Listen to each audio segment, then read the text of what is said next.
I went to school in Cheam and now I live in Sutton with my husband.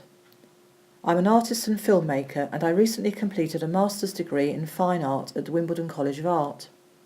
I enjoy creating costumed performances and I use the heritage and social history of buildings and landscapes as a starting point to develop ideas. I've worked in a variety of locations in London and the southeast of England. In 2010, I thought it would be interesting to make a piece of work at the Hermitage, which is a stone grotto that is built in the grounds of the Carshalton House estate.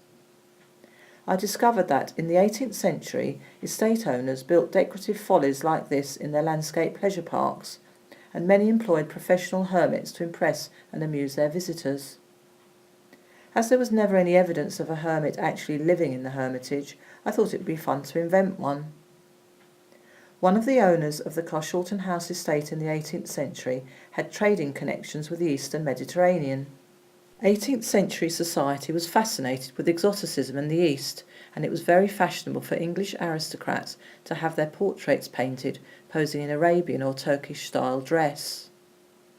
These histories inspired me to create a mysterious and exotic hermit, whom I imagined had been taken from her own environment, far away, and relocated within a romantic English landscape.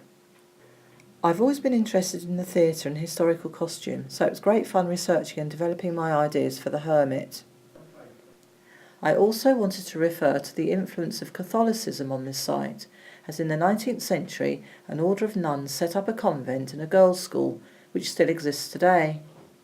The rituals I included, such as quiet contemplation, pouring water from a jug, and the washing of hands, acknowledge both the historical and contemporary presence of Christianity at the estate.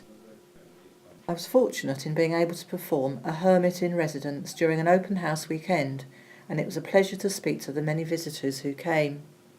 It was a wonderful opportunity for me to discuss the ideas behind my work and to share my own personal interpretation of the cultural heritage of the Hermitage and the Carshalton House estate.